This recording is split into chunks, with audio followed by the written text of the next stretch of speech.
My YouTube channel medical and nurses. सब मेरा नाम है कीर्ति। सो गाइस, आज हम डिस्कस करेंगे राजस्थान का एक क्वेश्चन पेपर है स्टाफ नर्स का।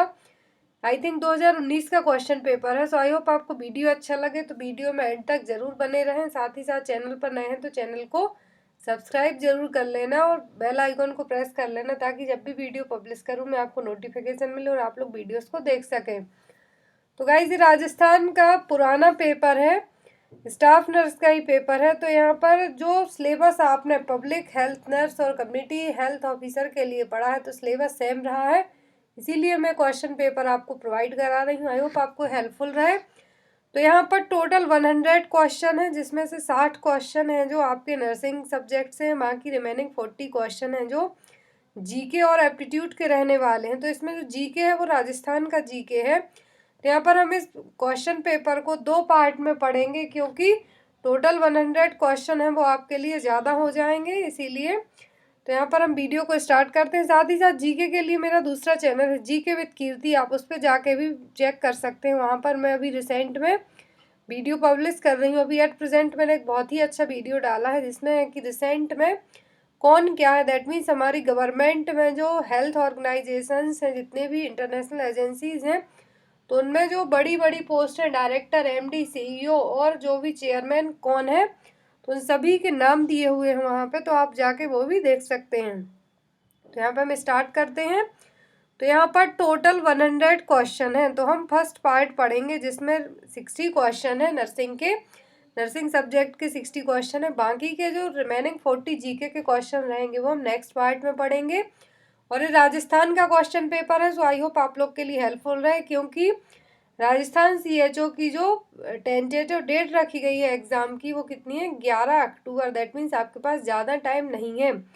साथ ही साथ ये क्वेश्चन उन लोगों के लिए हेल्पफुल है जो सीएचओ, एमपी या फिर अदर स्टेट सीएचओ के लिए पेपर देने वाले हों, या फिर एचपी एसएसबी का पेपर देने वाले हों, उनके लिए भी ये हेल्पफुल रहने वाला है।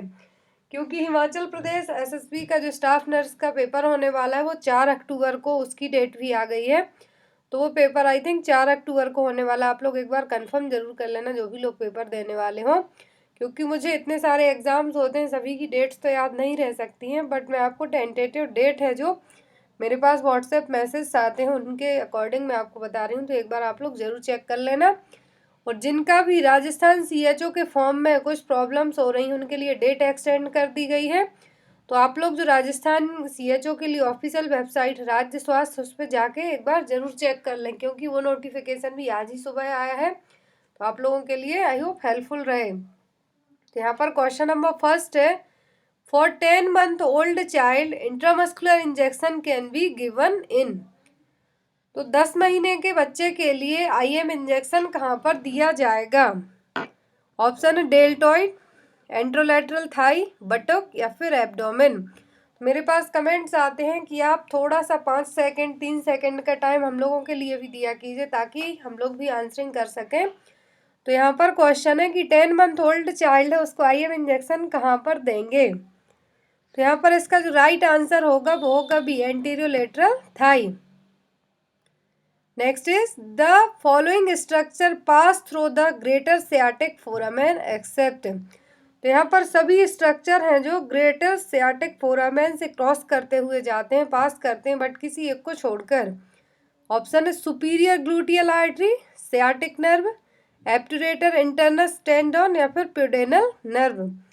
तो कौन सा पार्ट है, जो कौन सा स्ट्रक्चर है जो ग्रेटर सियाटिक फोरामेन को पास करते हुए नहीं जाता है? तो वो एब्ट्यूरेटर इंटरनस टेंडन। बाकी सभी क्या करते हैं, सियाटिक फोरामेन से क्रॉस होते हुए जाते हैं। Next is floating tip of iceberg indicates. तो ये क्वेश्चन मैं आपको कई बार बता चुकी हूँ। तो फ्लोटिंग टिप है इसमें, और बॉटम और लोअर लेवल की जो टिप्स हैं, आपने आइसबर्ग पढ़ा होगा कम्युनिटी हेल्थ नर्सिंग में, बहुत ही इंटरेस्टिंग टॉपिक है। तो फ्लोटिंग टिप ऑफ आइसबर्ग क्या रिप्रेजेंट करते हैं, क्या इंडिकेट्स करते हैं? ऑप्शन है सब clinical cases, clinical cases, fatal cases या फिर अनआइडेंटिफाइड केसेस। तो जो फ्लोटिंग टिप ऑफ आइसबर्ग है वो क्या इंडिकेट करते हैं? क्लिनिकल केस के लिए। क्या इंडिकेट करते हैं? क्लिनिकल केस के लिए। Next is bleeding from on into the genital tract after the 28th week of pregnancy but before the birth of the baby is known as. तो ब्लीडिंग हो रही है जेनाइटल ट्रैक्ट से after 28 week of pregnancy के बाद, 28 week की pregnancy के बाद जो जेनाइटल ट्रैक्ट है वहाँ से ब्लीडिंग हो रही है, but before the birth of baby, baby की डिलीवरी के पहले। तो ये क्या कहलाएगा? Antepartum haemorrhage, intrapartum haemorrhage, intrauterine death या फिर पोस्टपार्टम हेमरेज। तो ब्लीडिंग हो रही है जेनाइटल ट्रैक्ट से कब? आफ्टर 28 वीक ऑफ प्रेगनेंसी में, आफ्टर 28 वीक ऑफ प्रेगनेंसी के बाद है जो ब्लीडिंग हो रही है, तो क्या कहलाएगी? Antepartum haemorrhage. यदि यही ब्लीडिंग डिलीवरी के बाद हो रही होती, बर्थ ऑफ द बेबी के बाद, 36 37 जो वीक की प्रेगनेंसी रही, फिर बेबी का बर्थ हो जाए, उसके बाद जो ब्लीडिंग हो वो क्या कहलाएगी? Postpartum haemorrhage.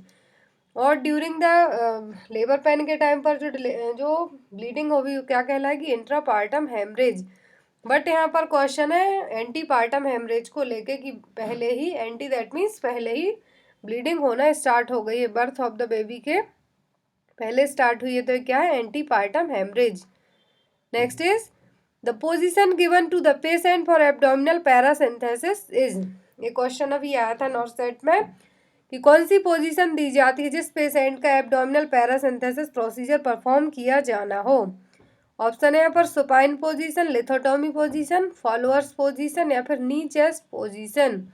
तो एब्डोमिनल पैरासिंथेसिस के लिए जो पोजीशन मेनली यूज की जाती है वो है followers position. So is the right answer is C. Next question number 6, leukoplakia is the earliest sign of. Leukoplakia किसका अर्लीस्ट साइन है? ऑप्शन है यहाँ पर लिवर सिरोसिस, ल्यूकेमिया, लिम्फोमा या फिर ओरल कैंसर। अभी कुछ दिन पहले मैंने आपके लिए एक क्वेश्चन और दिया था, तो उसमें क्वेश्चन ये था कि ओरल कैंसर का अर्लीस्ट साइन क्या है, और यहाँ पर क्वेश्चन है कि ल्यूकोप्लाकिया किसका अर्लीस्ट साइन है। सेम क्वेश्चन है बट उनकी टर्म्स हैं जो चेंज हो गए हैं। तो ल्यूकोप्लाकिया किसका अर्लीस्ट साइन है? ओरल कैंसर का। यदि ओरल कैंसर का अर्लीस्ट साइन पूछा जाए तो क्या है? ल्यूकोप्लाकिया। जो व्हाइट कलर के पैचेस होते हैं माउथ में वो क्या है? अर्लीस्ट साइन है ओरल कैंसर के। Next is lithium is the drug of choice for. Lithium का यूज है जो किसमें किया जाता है? Acute agitation of schizophrenia, paranoid state, modification of depressive face या फिर control of manic episode of bipolar disorder. तो लिथियम है जो एक एंटी साइकेट्रिक मेडिसिन है, इसका यूज़ किसके लिए किया जाता है? तो मेनली ये जो मैनिया के जो एपिसोड आते हैं बाइपोलर डिसऑर्डर वाले, उनको यूज़ करने के लिए किया जाता है। बाइपोलर डिसऑर्डर में क्या होता है? सेम पर्सन में डिप्रेशन और मैनिया दोनों कंडीशन देखने को मिलेंगी। एक ही पर्सन होगा बट उसमें दो प्रॉब्लम्स होंगी, डिप्रेशन की भी हो सकती है या फिर मैनिया की भी हो सकती है, डिफरेंट टाइम पर। तो यहाँ पर लिथियम जो मेनली यूज़ की जाती है बाइपोलर डिसऑर्डर को कंट्रोल करने के लिए और ट्रीट करने के लिए यूज़ की जाती है। Next is deficiency of clotting factor 9 leads to. जो क्लॉटिंग फैक्टर आपने पढ़े हैं टोटल, तो उनमें से यदि 9वें नंबर का क्लॉटिंग फैक्टर की कमी हो जाए तो कौन सी प्रॉब्लम हो सकती है? हीमोफीलिया, थ्रोम्बोसाइटोपेनिया, क्रिसमस डिसीज या फिर थैलेसीमिया। तो 9वें नंबर के फैक्टर की कमी होती है क्लॉटिंग फैक्टर की, तो कौन सी डिसीज देखने को मिलती है? Christmas disease. Next is concentration of the urine is controlled by. तो यूरिन का कंसंट्रेशन है जो किसके थ्रू कंट्रोल किया जाता है? MSH, ADH, ऑक्सीटोसिन या फिर ACTH। तो यहाँ पर यूरिन के लिए जो हार्मोन है रिस्पॉन्सिबल है कंसंट्रेशन के लिए वो कौन सा है? तो वो एंटी डायरेटिक हार्मोन और वैसोप्रेसिन। तो यहाँ पर राइट आंसर क्या होगा? बी, एंटी डायरेटिक हार्मोन या फिर vasopressin. Next is the gas most commonly used in cryo surgery. तो क्रायो सर्जरीज होती हैं जो उनमें मोस्टली गैस कौन सी यूज़ की जाती है? ऑक्सीजन, कार्बन डाइऑक्साइड, नाइट्रोजन या फिर helium.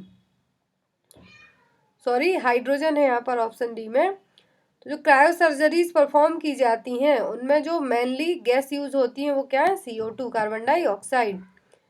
Next is ECG changes in myocardial infarction. तो MI में ECG में क्या चेंजेस देखने को मिलते हैं? ST segment elevation, wide QRS complex, presence of U wave, prolonged PR interval. तो मैं आपको बार बार रिपीट कर रही हूँ कि ये राजस्थान का क्वेश्चन पेपर है, और साथ ही साथ ये भी बता दूँ कि पब्लिक हेल्थ नर्स जिसका सिलेबस कॉमन होता है कम्युनिटी हेल्थ ऑफिसर के जैसा ही, इसीलिए मैं क्वेश्चन पेपर आपको प्रोवाइड कराया है ताकि आपको तो टोटल 100 क्वेश्चन है, इनका भी अंदाजा हो जाए कि राजस्थान में पिछले जितने भी पेपर हुए हैं स्टाफ नर्स के, क्योंकि सीएचओ का अभी तक वहाँ पर पहली बार है जो एग्ज़ाम होने वाला है। वैकेंसी निकली थी बट एग्ज़ाम नहीं हुआ था, तो उन्हीं में अभी वैकेंसीज को ऐड करके है जो 6,000 से ज़्यादा वैकेंसीज कर दी गई हैं। तो यहाँ पर अभी तक सीएचओ का पेपर तो नहीं हुआ राजस्थान में, तो राजस्थान के जितने भी मुझे पुराने पेपर मिलते जा रहे हैं स्टाफ नर्स के या फिर स्टाफ नर्स से रिलेट करते हो नर्सिंग ऑफिसर की कुछ अदर पोस्ट के, तो वो सभी आपको प्रोवाइड करा रही हूँ ताकि आपके लिए एक पैटर्न पता रहे कि किस तरीके के क्वेश्चंस आ सकते हैं आपको। तो यहाँ पर ईसीजी चेंजेस देखने को मिलते हैं मायोकार्डियल इंफ्राक्शन में। तो क्या चेंजेस हैं जो ईसीजी में देखने को मिलते हैं?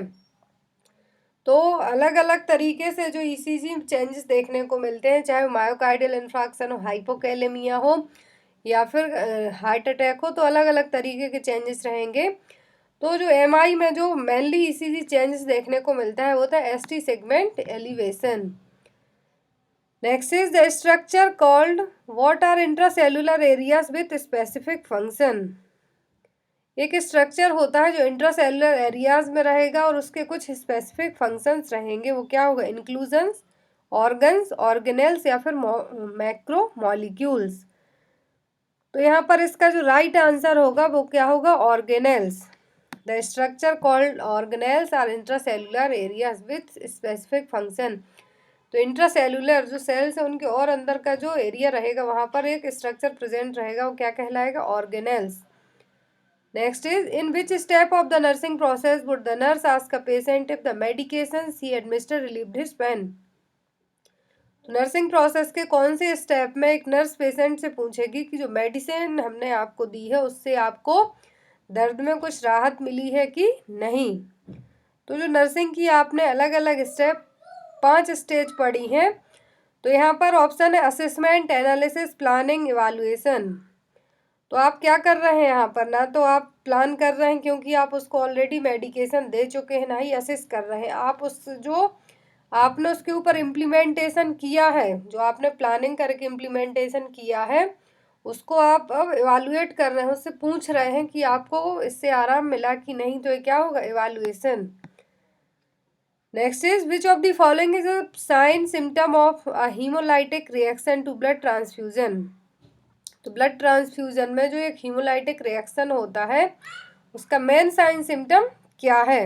ऑप्शन है हीमोग्लोबिन्यूरिया, चेस्ट पेन, अर्टिकेरिया, फिर डिस्टेंटेड नेक वेन्स। तो यहाँ पर इसका जो राइट आंसर होगा वो होगा हीमोग्लोबिन यूरिया। जो ब्लड ट्रांसफ्यूजन में एक हीमोलाइटिक रिएक्शन होगा तो उसका साइन सिम्टम क्या होगा? वो होगा haemoglobin urea. Next is nurse is caring for a patient with active upper GI bleeding. What is the appropriate diet for the client during the first 24 hour after admission? एक nurse किसी patient की care कर रही है जिसको upper GI bleeding हुई है, तो उसके लिए 24 आवर है जो आफ्टर जो डाइट दी जानी है, उसके बाद आपको 24 घंटे तक क्या है जो चेक करना होगा? Regular diet, skim milk, nothing bye mouth या फिर क्लियर लिक्विड। तो एक्टिव अपर जीआई ब्लीडिंग का पेशेंट है तो उसको क्या हो रहा है? अप्रोप्रिएट डाइट दी जानी फर्स्ट 24 आवर में एडमिशन के बाद। किस तरीके की डाइट आप उसके लिए प्रोवाइड कराएंगे? तो अपर जीआई ब्लीडिंग है तो उसके लिए कुछ भी नहीं देना है, नथिंग पर माउथ, नील पर ओरल आपको रखना होगा उस पेशेंट के लिए। Next is discharge teaching for a patient with post operative inguinal hernia includes. तो जो एक पेशेंट है जिसकी इंग्वाइनल हर्निया की सर्जरी हुई है, पोस्ट ऑपरेटिव पेशेंट है, तो डिस्चार्ज करते टाइम आपको उसके लिए क्या बताना होगा? Telling him to avoid heavy lifting for 4 to 6 week, instructing him to have a soft bland diet for 2 weeks, telling him to resume his previous daily activities without limitation, recommending him to drink 8 glasses of water daily. तो inguinal hernia के post operative patient के लिए आप है जो क्या चीज़ है उसके लिए सजेस्ट करेंगे? तो यहाँ पर इसका जो राइट आंसर होगा वो होगा कि आपको 4 से 6 वीक तक कुछ भी हैवी लिफ्टिंग नहीं करना है, वेट लिफ्ट नहीं करना है, क्योंकि आपकी अभी एट प्रेजेंट सर्जरी हुई है। इवन कोई सी भी सर्जरी हुई हो, यहाँ तो इंग्वाइनल हर्निया की सर्जरी बताई गई है, एब्डोमिनल एरिया को लेके कुछ भी ऐसे सर्जरीज हुई हो तो उनके लिए यही बताया जाता है कि आप कुछ टाइम तक वेट लिफ्ट ना करें। Next is palpating the mid clavicular line is the correct techniques for assessing। Mid clavicular line को पालपेट करते टाइम है जो करेक्ट असेस करने की टेक्निक क्या है, राइट टेक्निक क्या है? Baseline vital sign, systolic blood pressure, respiratory rate या फिर एपिकल पल्स। तो क्लेविकुलर लाइन को जब आप असेस पालपेट कर रहे हैं तो क्या चेक करने के लिए आप उसको पालपेट कर रहे हैं? तो यहाँ पर राइट आंसर होगा apical pulse. Next is which of the following drug is to be infused fast. इनमें से कौन सी मेडिसिन है बहुत ही फास्ट इन्फ्यूज होगी? एमिनोफाइलिन, मैनिटोल, डोपामिन या फिर पोटेशियम क्लोराइड। तो बहुत ही फास्ट ड्रग है, इन्फ्यूज होगी, वो है मैनिटोल। यहाँ पर इसका राइट आंसर क्या होगा? बी, मैनिटोल, एक तरीके की diuretics. Next is the nurse explain to a patient that a cough. एक पेशेंट के लिए नर्स किस तरीके से बताएगी कि खांसी क्या है? What is a cough? It is a protective response to clear the respiratory tract irritant. It's a primarily a voluntary action, is induced by the administration of an antitussive drugs या फिर can be inhibited by splitting the abdomen. तो एक nurse किसी patient के लिए किस तरीके से एक्सप्लेन करेगी कि खांसी क्या है?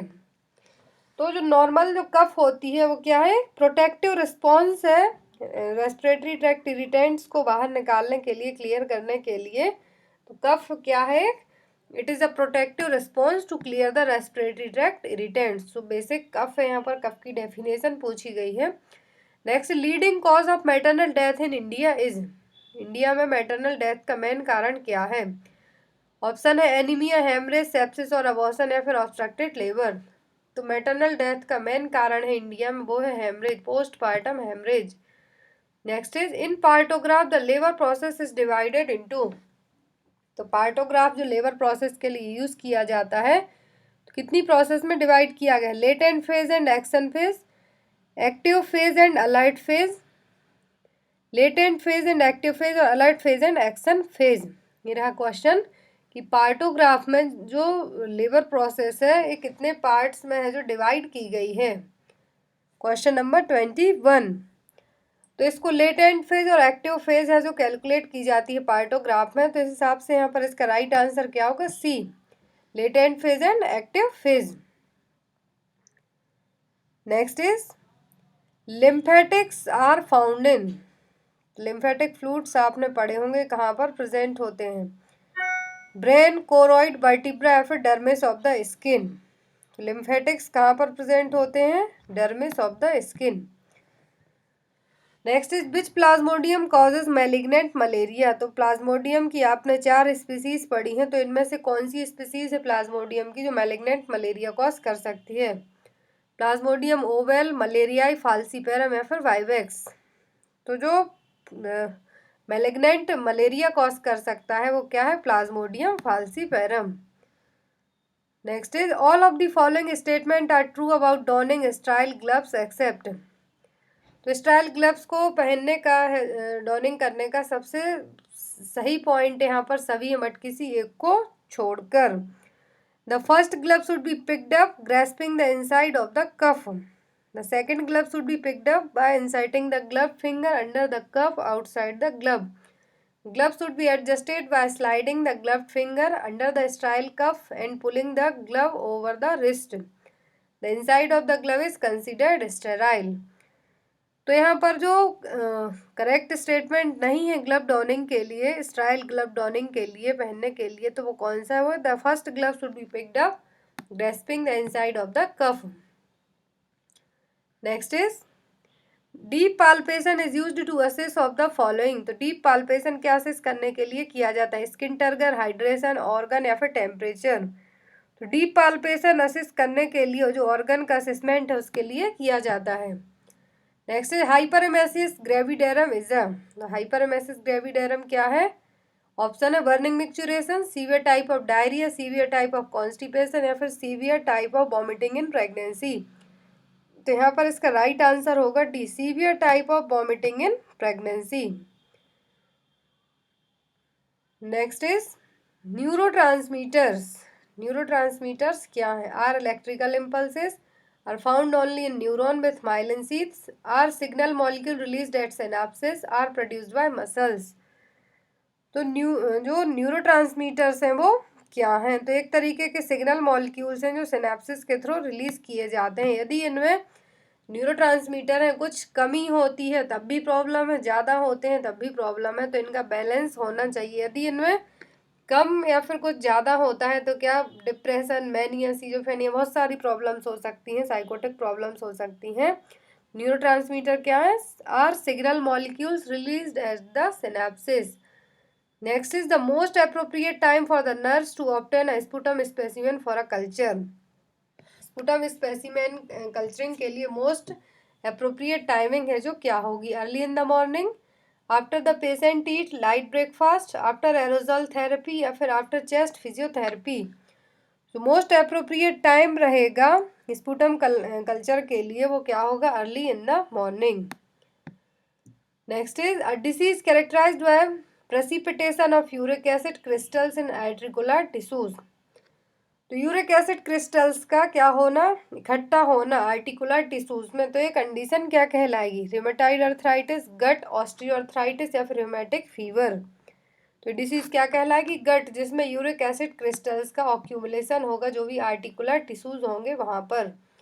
Next is the most common feature in tracheoesophageal fistula without atresia is. Most common feature क्या होगा ट्रैक्योइसोफेगल फिस्टुला का बिना एट्रेसिया के, विदाउट एट्रेसिया के? ऑप्शन है excessive secretion at birth, abdominal distension, recurrent aspiration, pneumonia, फिर रिगर्जिटेशन ऑफ फूड। तो recurrent aspiration of pneumonia. यदि एट्रेसिया होता तो क्या होता? एक्सेसिव सीक्रेशन होता बर्थ के टाइम पर मुंह से, बट यहाँ पर विदाउट एट्रेसिया तो recurrent aspiration of pneumonia. Next is a patient has been admitted with a diagnosis of acute lymphoblastic leukemia. When he is receiving chemotherapy, nurse should assist for the development of life-threatening thrombocytopenia by monitoring the patient for। तो यहाँ पर एक patient admit है acute lymphoblastic leukaemia का। जब उसके लिए chemotherapy दी गई तो नर्स ने उसके लिए असिस्ट किया कि उसके लिए थ्राम्बोसाइटोपनिया की कंडीशन हो रही है। तो यहाँ पर थ्राम्बोसाइटोपनिया का जो मोस्ट कॉमन सिम्टम है वो क्या होगा? तो वो होगा हेमेट्यूरिया। क्या होगा? Haematuria. Next is most common type of surgery of BPH, benign prostate hypertrophy. BPH के लिए मोस्टली कौन सी सर्जरी की जाती है? Suprapubic prostatectomy, perineal prostatectomy, transurethral resection या फिर रेट्रोप्यूबिक प्रोस्टेक्टोमी। तो सर्जरी परफॉर्म की जाती है बिनाइन प्रोस्टेट हाइपरट्रॉफी के लिए वो transurethral resection. Next is nurse measures a patient's temperature at 102 degree Fahrenheit, what is equivalent centigrade temperature. तो यहाँ पर 102 डिग्री फ़ारेनहीट टेम्परेचर है जो सेंटीग्रेड में कितना होगा? फ़ारेनहीट जो 102 डिग्री फ़ारेनहीट है सेंटीग्रेड में कितना इक्वल होगा, कितने फ़ारेनहीट के बराबर होगा? तो यहाँ पर इसका राइट आंसर होगा 38.9 डिग्री सेंटीग्रेड। नेक्स्ट है ट्यूबरक्लिन टेस्ट डिनोट्स। तो ट्यूबरक्लिन टेस्ट है क्या प्रेजेंट करता है? प्रीवियस और present sensitivity to tubercle proteins, patient is resident to tuberculosis, patient is susceptible to tuberculosis या फिर protective immune status of individual against tuberculosis. तो ट्यूबरक्लिन टेस्ट डिनोट्स, तो यहाँ पर ट्यूबरक्लिन टेस्ट क्या डिनोट्स करता है कि पहले और प्रेजेंट में ट्यूबरकुल प्रोटीन्स की सेंसिटिविटी क्या रही है बॉडी पर। जो माउंटेक्स और ट्यूबरक्लिन टेस्ट है वो क्या डिनोट्स करता है? प्रीवियस और present sensitivity to tubercle proteins. Next is cardiac glycosides. इनमें से कार्डियक ग्लाइकोसाइड्स कौन से हैं? निफेडिपिन, लिडोकैन, प्रोकेनामाइड या फिर डिगॉक्सिन। तो डिगॉक्सिन एक क्या है? डिजिटालिस और कार्डियक ग्लाइकोसाइड्स एजेंट है। तो यहाँ पर इसका आंसर क्या होगा? डी। डिगॉक्सिन से बहुत सारे क्वेश्चंस बनते हैं, आप लोग उनको एक बार जरूर रिवाइज कर लेना। Next is vaccination is not contraindicated in. तो वैक्सीन है बहुत सारी कंडीशन में कॉन्ट्राइंडिकेट रहती है बट किस कंडीशन में कॉन्ट्राइंडिकेट नहीं होती हैं? ऑप्शन है हाई फीवर, इन्फेक्शन, इम्यूनोसप्रेसिव या फिर डायबिटीज़। तो ये कोई वैक्सीन के साइड इफेक्ट ही है कि हाई फीवर, जो फीवर है वो होता है तो उस कंडीशन में नहीं दे सकते, इन्फेक्शन है तब भी नहीं दे सकते, और किसी की यदि इम्यूनिटी डिप्रेस्ड है, सप्रेस्ड है, तो अब भी नहीं दे सकते। तो यहाँ पर राइट आंसर क्या होगा, डी, डायबिटीज़। डायबिटीज़ के पेशेंट में क्या है, वैक्सीनेशन दे सकते हैं। Next is diabetic coma result from excessive accumulation of. तो डायबिटिक कोमा की कंडीशन है जिसमें क्या सबसे ज़्यादा ऑक्यूमुलेट है जो हो जाएगा, एक्सेसिव एक्यूमुलेशन होगा, नाइट्रोजन, कीटोन्स, ग्लूकोज। तो डायबिटिक कोमा में क्या होता है, जो कीटोन बॉडीज हैं वो क्या हो जाती हैं, बहुत ज़्यादा मात्रा में एक्यूमुलेट हो जाती हैं। एक्सेसिव एक्यूमुलेशन होने के कारण डायबिटिक कीटोएसिडोसिस की कंडीशन होती है। सेम वही प्रॉब्लम होगी तो क्या हो सकता है, डायबिटिक कोमा। यहाँ पर इसका राइट आंसर क्या होगा, B, ketones body. Next is a child is getting 5% dextrose 1000 ml IV in 24 hours. The mini dropper delivers 60 drops per ml. The rate of flow will be. तो question number 38, एक question मैं हमेशा आप लोगों के लिए देती हूँ। क्वेश्चन नंबर 38 ड्रग कैलकुलेशन का है। आपको इसके लिए कैलकुलेट करके है जो कमेंट बॉक्स में ज़रूर लिखना, क्योंकि इस वीडियो का जो सेकंड पार्ट जो रिमेनिंग 50 क्वेश्चन रहेंगे उसमें आपको मैं इसका आंसर बताऊंगी। Next is all increase the chances of deep vein thrombosis except. तो सभी के कारण डीवीटी की कंडीशन हो सकती है डीप वेन थ्राम्बोसिस की, बट किसी एक को छोड़कर। ऑप्शन है oral contraceptive pills, hypertension, superficial thrombophlebitis या फिर मायोकार्डियल इन्फार्क्शन। तो डीवीटी की कंडीशन करने के लिए, क्रिएट करने के लिए सभी फैक्टर्स रिस्पॉन्सिबल हो सकते हैं बट किसी एक को छोड़कर। तो वह सुपरफिशियल थ्राम्बोफ्लेबाइटिस क्या है, superficial thrombophlebitis. Next is wrist drop is calculated by all except. Wrist drop है जो सभी के कारण हो सकती है बट किसी एक को छोड़कर। Lead poisoning, radial nerve palsy, ulnar nerve palsy, both A and B means lead poisoning और रेडियल नर्व पाल्सी। तो यहाँ पर इसका जो राइट आंसर होगा वो क्या होगा, सी, अल्नर नर्व पाल्सी। मैंने कई बार आपको रिस्ट ड्रॉप की इमेज भी बताई है, एटलीस्ट 10 बार मैं बता चुकी होंगी आपको। तो रिस्ट ड्रॉप किसके कारण हो सकता है, लीड पॉइजनिंग के कारण भी हो सकता है, रेडियल नर्व पाल्सी के कारण भी हो सकता है, बट अल्नर नर्व पाल्सी के कारण ये कंडीशन नहीं होती है। तो यहाँ पर इसका राइट आंसर क्या होगा, ulnar nerve palsy. Next is the hormone known to participate is metabolism of calcium and phosphorus is. तो कौन से हार्मोन है जो कैल्शियम एंड फास्फोरस के जो मेटाबॉलिज्म होता है उसके लिए हेल्पफुल होते हैं, मिनरलोकार्टिकॉइड्स, कैल्सिटोनिन, ग्लूकागोन या फिर ग्लूकोकार्टिकॉइड्स। तो जो हार्मोन रिस्पॉन्सिबल है वो क्या है, calcitonin. Next is what is the position for thoracentesis. Thoracentesis के लिए कौन सी पोजीशन यूज की जाती है, ऑर्थोपेनिक, नी चेस्ट, लो फॉलोअर्स या फिर side lying position on the affected side. तो थोरासेंथेसिस के लिए जो पोजीशन यूज की जाती है वो कौन सी पोजीशन है, तो है orthopnoeic position. Next is commonest cause of neonatal mortality in India. तो मैटरनल मॉर्टेलिटी, न्यूनेटल मॉर्टेलिटी और इन्फेंट मॉर्टेलिटी, ये तीनों याद रखना है आपको कि इनका मोस्ट कॉमन कॉज क्या है। तो यहाँ पर न्यूनेटल मॉर्टेलिटी का मोस्ट कॉमन कॉज क्या है इंडिया में, ऑप्शन है diarrhoeal disease, birth injuries, prematurity या फिर कंजेनाइटल एनोमलीज।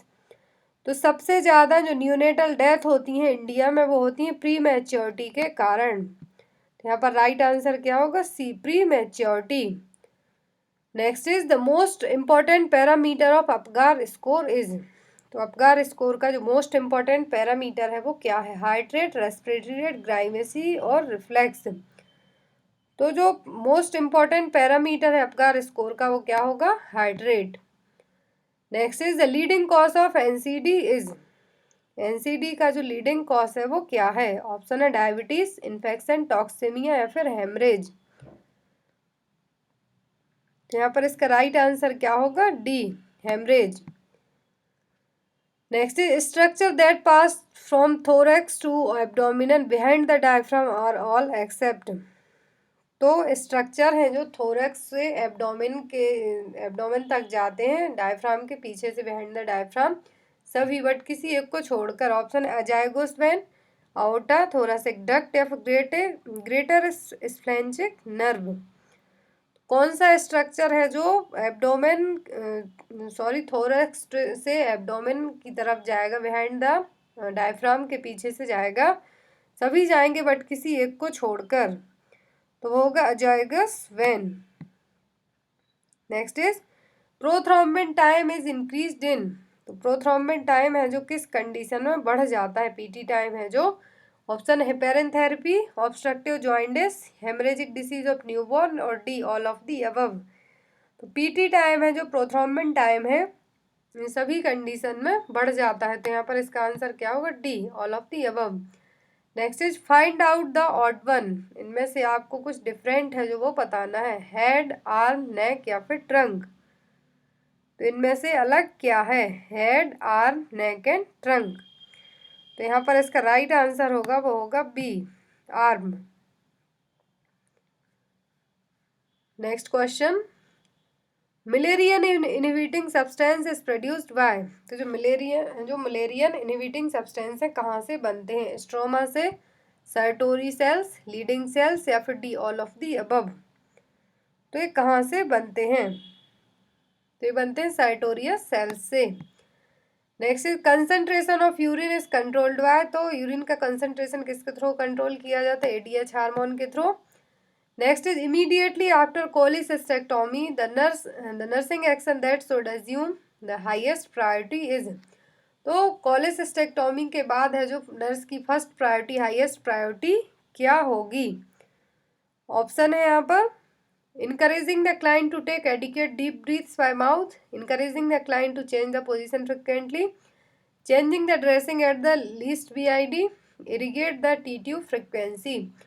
कोलिसिस्टेक्टोमी के बाद आपको हाईएस्ट प्रायोरिटी क्या करनी है एक पेशेंट के लिए, कि पेशेंट को इनकरेज करना है डीप ब्रीदिंग के लिए by the mouth.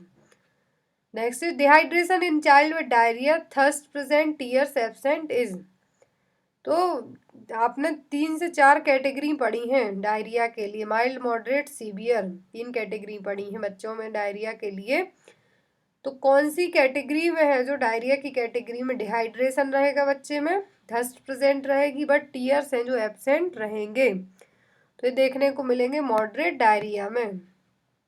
Next is the major cause of transfusion viral hepatitis is, तो जो ट्रांसफ्यूजनल वायरल हेपेटाइटिस है वो क्या है, तो वो है हेपेटाइटिस सी।